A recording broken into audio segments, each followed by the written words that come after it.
श्री स्वामी समर्थ. नमस्कार मैत्रिणींनो. तर यंदा वटपौर्णिमा ही 29 जून 2026ला आलेली आहे. वटपौर्णिमा म्हटलं तर महिलांसाठी अत्यंत आनंदाचा सण असतो आणि नक्कीच हा एक प्रकारचा सणच आहे. कारण या दिवशी आपण छान मस्त तयार होतो, स्वतः मेकअप वगैरे करतो आणि आपल्या पतीच्या दीर्घ आयुष्यासाठी आपण त्याच्यासाठी सगळे हे शृंगार करत असतो. परमेश्वराला प्रार्थना करतो की मला अखंड सौभाग्य प्राप्त होऊ दे आणि माझ्या पतीच्या आयुष्यातील आरोग्य चांगले राहू दे. कारण या दिवशी वडाची पूजा केली जाते. आपल्याला माहीत आहे सत्यवान आणि सावित्रीची कथा.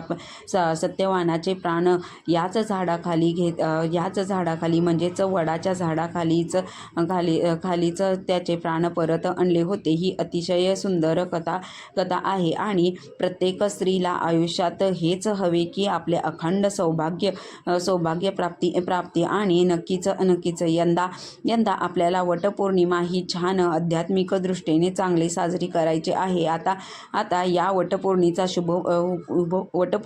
शुभ मुहूर्त कोणता आहे, पूजा कशी करायची आहे, या संदर्भात आपण हा व्हिडिओ संपूर्ण पाहणार आहोत. तर आता आपल्याला अधिक माहिती जाणून घेणार आहोत. तर पौर्णिमा कधी लागते हे लक्षात घेऊया. ही पौर्णिमा जी आहे ती 29 तारखेला पहाटे 3:06 चालू होणार आहे आणि ती दुपारी म्हणजेच ती दुसऱ्या दिवशी म्हणजेच 30 तारखेला पहाटे 7:30 दरम्यान आपल्याला संपणार आहे. तर तुम्ही बघा, तर ही पूर्ण जी पौर्णिमा आहे ती आपल्याला सोमवारीच ग्राह्य धरली जाणार आहे. तर म्हणूनच आपण ही सोमवारी साजरी करायची आहे. कारण दुसऱ्या दिवशी पहाटे ही आपली पौर्णिमा जी आहे ती संपत आहे. म्हणून सूर्योदयाच्या आधीच संपत आहे. म्हणून ती आपण सोमवारीच म्हणजेच 29 तारखेला साजरी करायची आहे. तर आता वटपौर्णिमेची पूजा जी आपल्याला वडाची जी पौर्णिमा करायची आहे, तर तुम्ही कधी करायची आहे, तर वडाची पौर्णिमा काही तुमच्याकडे कशी प्रथा आहे ती पण मला तुम्ही नक्कीच सांगा. आपल्या नवऱ्याच्या दीर्घ आयुष्यासाठी आपण महिला अखंडित सौभाग्य राहो यासाठी आपण वरदान मागत असतो. तर सगळ्यात आधी जो मूर्त आहे तो मूर्त असताना प्रत्येकांची पूजा करण्याची पद्धत ही वेगवेगळी असते. बऱ्याच बायका आपल्या घरातील सगळे काम आवरून निवांत होऊन मग ती पूजा करतात. तर शुभ मुहूर्त पाळला जातो. आता आसपास जर वडाचे झाड असेल तर तुम्ही पूजा करू शकता.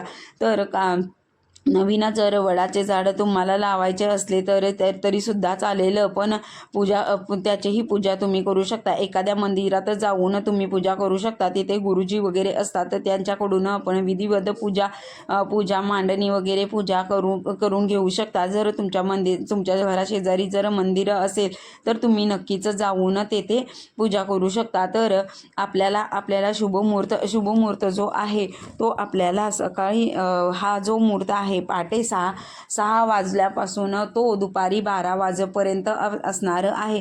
तर तुम्ही या मुहूर्तावर तुम्ही 12:30च्या आतमध्ये आपल्याला ही पूजा उरकायची आहे.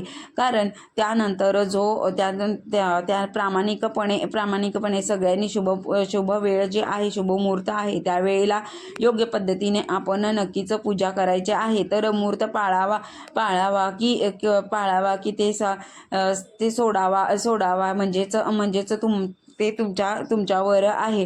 पण शक्यतो तुम्ही वडाची पूजा करत असताना, वडाच्या झाडाची पूजा करत असताना दुसरं येते की मग त्यामध्ये राहू काळ येत असतो. तो राहू काळ आपण देवाची सेवा शक्यतो करत नाही, कुठलीही सेवा करत नाही, आज पूजा अर्चा करत नाही. म्हणूनच राहू काळ जो आहे तो आपण पाळायचा आहे. तर बघा, तुम्ही राहू काळ जो आहे तो आपल्याला 10:30 साडेनऊ वाजता असणार आहे. तर हा राहू काळ जो आहे तो अर्धा तासाचा असतो.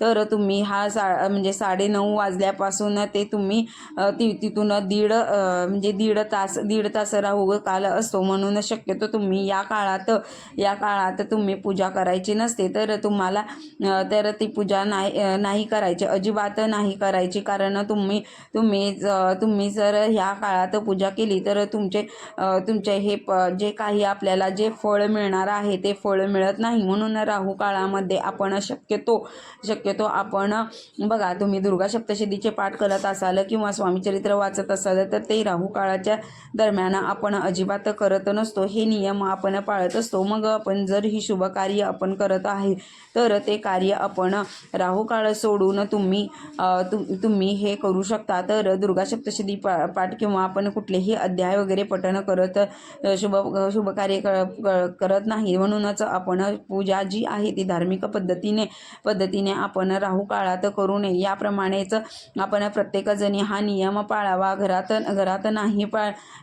नाही पाळला जात. तुम्हाला कामाला जायचे आहे तर तुम्ही नंतर पूजा केली तरी चालेल, पण तुम्हाला ही 3 वाजायच्या आतमध्ये पूजा करायची आहे. कारण पौर्णिमा जी आहे ती 3 वाजता संपणार आहे. म्हणूनच तुम्ही या दिवशी आपण करायचे आहे. तर जेवढे सवाशे म्हणजे तुम्ही ओटी वगैरे भरायची आहे तर तिथे आपण नारळाने ओटी, आपण आपले जर इच्छा असेल तर नारळाने सुद्धा ओटी भरली जाते. पीस नारळ वटीत घालू शकता आपण वडाला. तसं म्हटलं तर आपण शक्यतो आंबा आणि काही ठिकाणी असे 5 फळं आणलेली जातात आणि ते त्याच्याने ओटी भरली जाते. तर मुंबईमध्ये अशी प्रथा आहे. तुमच्याकडे कशी प्रथा आहे? आमच्याकडे तर गहू आणि आंबा असतो. ते आंबा आपण घालायचा असतो आणि आपण या वडाच्या 7 प्रदक्षिणा करायच्या असतात. तुम्हीही अशा 7 प्रदक्षिणा मारा आणि सवाशिनींची ओटी वगैरे भरा. तुम्ही गहू आणि आंब्याने ओटी भरा. 5 बायकांची ओटी भरायची आहे. तर तुम्हीही असं आणि वडाचे पूजन करून आपल्या पतीचे दीर्घायुष्य व्हावे, एवढे प्राप्त व्हावे, यासाठी अखंड सौभाग्य प्राप्त व्हावे म्हणून आपण प्रार्थना करायची असते. तर हा सण या सणाचे जे व्रत असते ते म्हणजे तुम्हाला काही ठिकाणी उपवास कसा केला जातो, तर काही ठिकाणी म्हणजे आमच्या भागात तर वडाची पूजा करून आल्यानंतर तो उपवास सोडला जातो, म्हणजेच जेवण केले जाते. तुमच्याकडे कसा उपवास केला जातो हे तुम्ही मला कमेंटमध्ये नक्कीच सांगा. तर आमच्याकडे जो आहे उपवास तसा केला जातो. तर काही भागात दिवसभर उपवास फळ आहार करून केला जातो.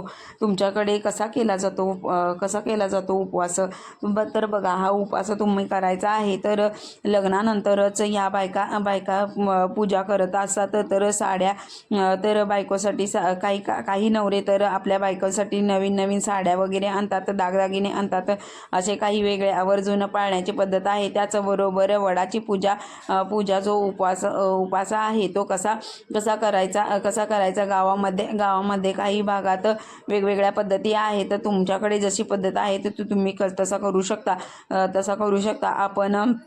आपण आता ही पूजा खिचडी खाऊन पण काही जण करतात. तर निर्जली काही जण उपवास करतात. म्हणजेच काय, तर आपण वडाची पूजा करून येऊस तोपर्यंत पाणी सुद्धा प्यायचं नाही असंही काही जणी पाळतात. आम्ही तसं पाळतो. तुम्ही कसे पाळता ते पण मला सांगा. तुम्ही या भागात आपण काही भागात वेगवेगळ्या ठिकाणी दुसरे उपवास केले जातात, फक्त वडाची पूजा केली जाते. तर काही भागात पूजा सुद्धा करत नाहीत. तर तुम्ही श्रद्धेने आपल्या प्रत्येकाने आपल्या नियम अटी पाळण्यात थोडं निसर्गाचे देणं लागते. म्हणूनच खूप छान पद्धत आहे. वडपौर्णिमेला एक वडाचे झाड लावून जर तुम्ही निसर्गाचे खूप काही देणार, त्याचबरोबर आध्यात्मिक प्रगती विकास होतो. म्हणून आपल्या पतीच्या दीर्घायुष्यासाठी वडाची पूजा आपण देवाकडे प्रार्थना करतो. कुठलीही अपेक्षा न ठेवता किंवा कोण पौर्णिमाप्रमाणे करतात. तर आजकाल खरेच महिलांना जमत नाही. तर प्रत्येकाने वैयक्तिक प्रश्न असतात. तर काही जण वटपौर्णिमेची वाट पाहत असतात आणि छान साजरा करतात. आता तर खूप पद्धत निघाली आहे. अशा मस्त सजून धजून येऊन मस्त रील्स वगैरे करतात. तर तुम्हीही रील करा आणि सर्वांनी शेअर करा. म्हणजेच सर्वांना हा जो सण आहे तो अधिक काहीतरी वेगळा असा वाटेल आणि त्यामुळे आपण उत्साही होऊन सर्वजण आपण असा सण करूया. तर बाकी तुम्ही ही सेवा करायची आहे. अशा मस्त छान करायचे आहे. आणि जर मी हा वटपौर्णिमेसाठी एक विशेष व्हिडिओ केलेला आहे. तर त्या दिवशी आवर्जून आपण कोणत्या साड्या घालायच्या नाही, तर कोणत्या साड्या घालाव्यात, रंग कोणता असावा, हा जर व्हिडिओ पाहायचा असेल तर तुम्ही माझ्या चॅनलला व्हिजिट देऊन तुम्ही तिथे बघू शकता. तर असा हा छोटासा सण आहे तो आपण करायचा आहे. पूजाविधी वगैरे व्यवस्थित करायचे आहे आणि आपल्या पतीचे दीर्घ आयुष्यासाठी प्रार्थना करायची आहे.